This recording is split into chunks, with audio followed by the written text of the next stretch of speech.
of the doubt, they counted me out, I'm getting it in, yeah. No time for no loss, I'm paying the cost, I'm in it to win, yeah. Refuse, mine, it can't be diffused. If you ain't thinking the same, then we playing by different rules. You can't see the vision, we living at different views. Until we complete the mission, keep getting up, never snooze. I walked a mile in my shoes, had the mind of a fool, chasing diamonds and jewels. Trust me, I was confused. Started minding my business and used my mind as a tool. Ended up finding my purpose and found the time to get to it. They told me I couldn't do it. They told me I couldn't make it. They sold it, could never break it. That's sadly mistaken. I need a piece of the pie. I want it so bad I can taste it. They told me like told me, keep on running toes, they gon' take them. Refuse to lose, built to win. Applied myself, I felt it in. No time for the doubt, they counted me out, I'm getting it in, yeah. No time for no loss, I pay for the cost, I'm winning to win, yeah. Refuse to lose, I'm built to win. Applied myself. Welcome back to CTC. I am your gracious host, Carl, and I'm here just for this episode's gonna be real short and sweet. Might be 10, might be 15 minutes. Just gonna be the previews of today's games. I will be going live later on tonight to recap yesterday, today, maybe depending on what time, because we do got a late one. We do got a late bowl game at 9 o'clock. Just might be just preview. I mean, just my recap yesterday and give y'all previews for tomorrow and Friday. Excuse me, but before I do that, I would like for you to leave a like, comment, subscribe, and share. It helps the network grow. It helps the channel grow. It helps shows like the main show featuring Joe, Tomo, and Dave, which went live yesterday. Went live super early. Went live at 5 o'clock. It helps BWC, Baseball with Teddy, who's now focused on the offseason. It goes live. It helps FFC, which a lot of fantasy championships are this week. So you might want to tune in if you got a shot. I've been cooked, so it is what it is. It helps with the Joe Jordan and the Dave Doghouse, and it helps with RBO, Real Ballers Only, and it helps with In the Red Corner featuring Ty, Ricky, and Fast Camp. Oh, RBO is by Vaughn, by the way. So yeah, please leave a like, comment, share, and subscribe so to help us grow. And then listen to a couple videos. If you like what you're listening to, go down the rabbit hole. If you like what you're listening to, stick with us. Now, first game is the game at 2 o'clock on ESPN. We have the Military Bowl featuring Virginia Tech and Tulane. Now, for Virginia Tech has a bunch of opt-outs, like 12 plus. But Kyron Jones and Brashell Tootin will play for Virginia Tech. Now, for Virginia Tech, they're going to have to stop Mekhi Hughes. Is going to be a huge focal point for the Tulane offense, seeing as though Michael Pratt, which I will say again a little bit later, Michael Pratt is opted out. Willie Fritz, the head coach for Tulane, is now at Houston. He accepted the Houston job, so he will not be here to coach this game. Virginia Tech will also have to keep the Tulane offense behind the chains. You don't want to have Mekhi Hughes running on 2nd and 6, 2nd and 5, 3rd and 1s. You want to have him debating of, can we throw on 2nd and 11, 3rd and 7, make them throw, especially because Michael Pratt again is not playing. Then you have, can you run the ball? Because this is what Virginia Tech likes to do. They like to run the football, but can they run on the 9th-ranked Tulane run defense? That's going to be a task for them to have to run on this defense. Now for Tulane has a bunch of opt-outs as well. Like 13 could be more. I just saw 13. Like I told y'all, Michael Pratt will not play. Chris Brazell, transfer wide receiver, is not playing. Jaquan Jackson is not playing. And it looks like Lawrence Keys is trending to not play from what I saw. So again, Mekhi Hughes is going to be the focal point of this offense. They're going to have to force Kyron Jones to throw the football, just like Virginia Tech wants to force Tulane to throw the ball. Tulane's going to have to force Virginia Tech to throw the ball. Kyron Jones is still short of, Kyron Jones is short of 2,000 yards still through 12 games. So Virginia Tech really isn't pass happy. Now, he does have 15 touchdowns to 3 interceptions, but they're not a passing team. If they can, they would love to run the football all day. And so for Tulane as well, they're going to have to force turnovers. I know Kyron Jones, 3 picks on the year. They're going to have to force these turnovers with the lack of offensive production being there. They're going to have to force short fields and try to score and communicate and capitalize on those short fields with the lack of production.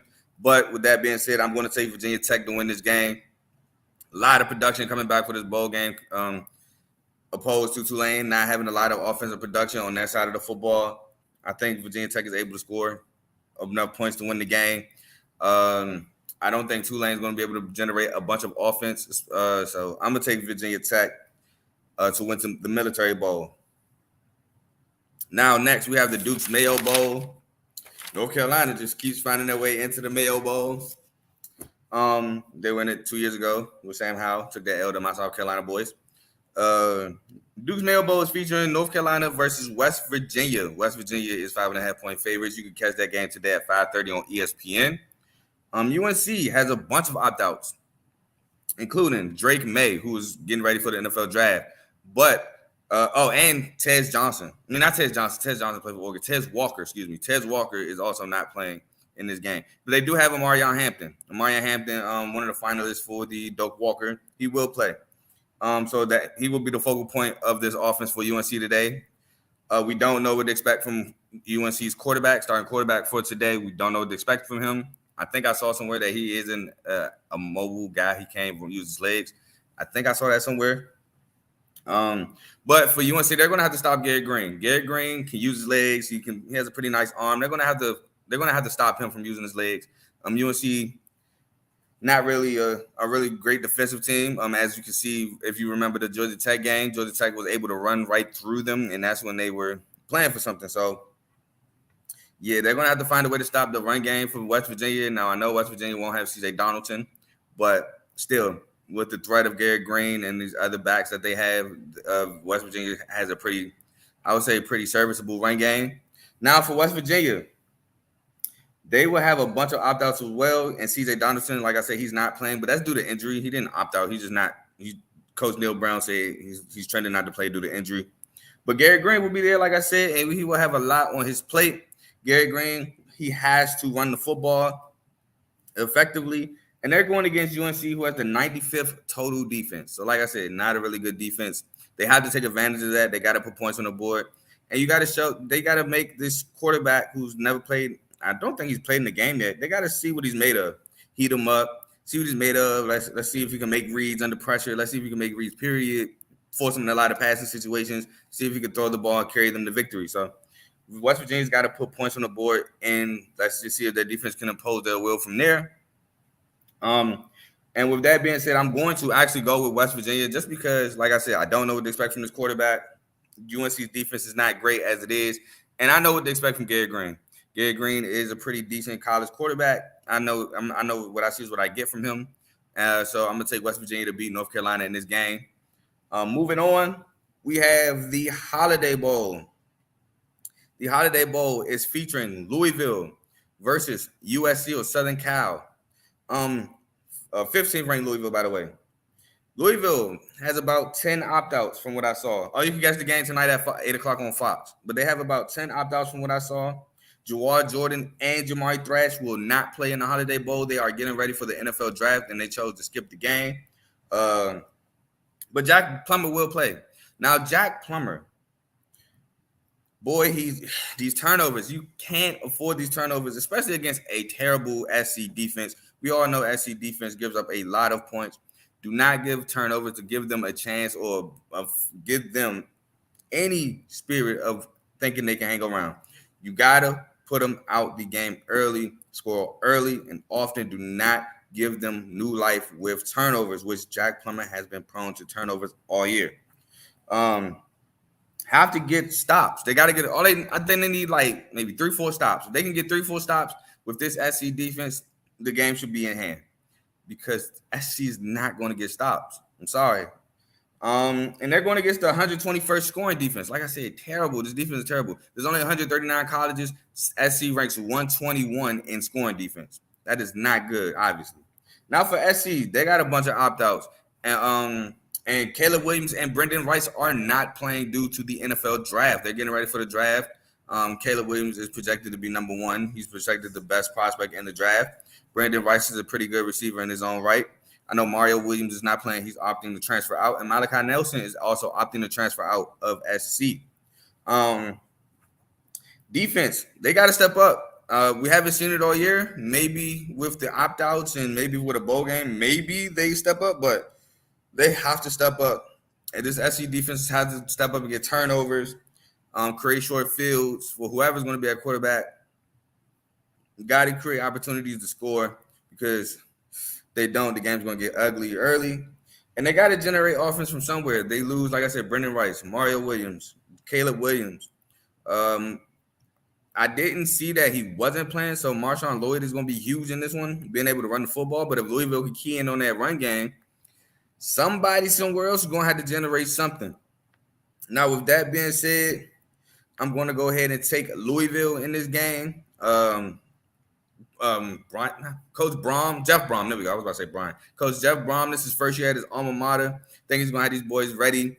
I think that they got something to play for, you know, bringing a bowl game to Louisville in his first year. I think he really wants that. So I'm going to take Louisville in this one. SC, they didn't come in in the season with the hopes of playing in the Holiday Bowl. They was coming in the season with the hopes playing next Monday in the college football playoffs. So this is well below expectations coming into the season. So I don't think that Coach Lincoln Riley is too fired up about this bowl game. So give me Louisville. And what up, Tomo, by the way? Yeah, 121 is trash. Last bowl game of the day. We have the Texas Bowl. Texas A&M versus Oklahoma State tonight at 9 o'clock on ESPN. So we've got a lengthy day of college football bowl games. Texas A&M, they got a lot of defensive opt-outs. They got a lot of defensive production gone. They got Max Johnson, who's an opt-out. He's not playing. His brother Jake, I forgot where he transferred to, but he's not playing. So it's a lot of opt-outs here for Texas A&M. They're going to have to find a way to stop Ollie Gordon, especially with all that defensive production gone. Ollie Gordon, your Doak Walker winner, All-American running back, one of the best backs in the country. He is playing for Oklahoma State. You got to find a way to stop that. Who will step up at wide receiver? You don't have Evan Stewart. You don't have Anais Williams. I said Anais Williams. Mania Smith. Your weapons are pretty much gone at wide receiver. Who's going to step up there and show, get ready for next year to show, hey, I can be the number one guy next season? And they're going to have to force Allen Bowman turnovers because if you can force Oklahoma State to pass the ball, you can get turnovers out of this quarterback. But if you're just allowing Ollie Gordon to just gas you for 6 yards, 7 yards, 5, 9, here goes the 30, here goes a 60-yard touchdown run, which we've all seen throughout the season. He's capable of doing this. He has won games for Oklahoma State on his back by himself. So got to find ways to get turnovers out of Allen Bowman. Now for Oklahoma State, they got about 7 opt-outs from what I saw. Ollie Gordon will play, but Jaden Bray, the wide receiver, will not play. Allen Bowman has to take care of the football because he cannot give this Texas A&M team short fields to capitalize on turnovers. Plus, like I said, man, if you could just stand back there and hand the ball off and win the game, hey, that'd be great for Oklahoma State. So you can't turn the ball over. Next point was run Ollie, run. Just run him the rock, man. He's the best player on your team. And force Texas A&M to score points because they struggle to do so lately. Texas A&M is not really a good score. Contrary to what you would think, by the way, with Jimbo Fisher as head coach, they're not a good offensive team when it comes to scoring. They don't score that many points. They're more predicated upon defense, which is why I thought it necessary to bring up the defensive opt-outs because Texas A&M actually is more so a defensive team, but with all them guys being gone, it's going to be tough in this game. As I look up scoring offenses, so Texas A&M is out. I mean, they're not outside the top 100, so they're inside the top 100, which is actually a little surprising to me. Texas A&M finished. Oh, okay, hold on. They finished. I thought I just seen it. That's Texas Tech. Oh, they finished in the top 50. Hold on. Am I remembering something wrong? I do not remember Texas A&M being that good of an offensive team. But as I look, I don't. Oh, they finished 24th actually in scoring offense. I don't remember it being that well, but hey, they finished 24th. With hold on, where'd it go? 48 touchdowns on the year, so maybe not. But I don't remember them being that high, so I don't know. But I still got Oklahoma State winning this game. I think Oklahoma State being able to run the football with Ollie Gordon, like I said, he's already won them multiple games throughout the year. He was like 90% of the reason, I would say 95% of the reason they was even in that Big 12 championship game because as you can see, when they ran up against Texas, couldn't stop Texas. Texas was running it up all up and down. They were able to stop Ollie Gordon, Oklahoma State really couldn't do much in that Big 12 championship. Ollie Gordon is the heart and soul of this Oklahoma State team. So I'm going to take Oklahoma State to win this game. Now, all I have for y'all this afternoon, I'm about to get ready to watch these bowl games, starting off with the Military Bowl. I will be back probably halftime of the Texas Bowl to give you our previews, quick little preview for Thursday and Friday, because Thursday games start like noon. I will be at work, so I can't do that. So give y'all games around that time. But until then, y'all enjoy these college football bowl games. I don't know if anybody else is going live today, so if you're going live, I'm sorry I can't let them know to watch out for you, because I don't know if anybody else is going. Don't know if we're having the main show today. I know we had it yesterday. We normally don't have it on Tuesdays, but Christmas was Monday, so that kind of like messed up the schedule. So, but just until then, enjoy the rest of y'all day. Peace.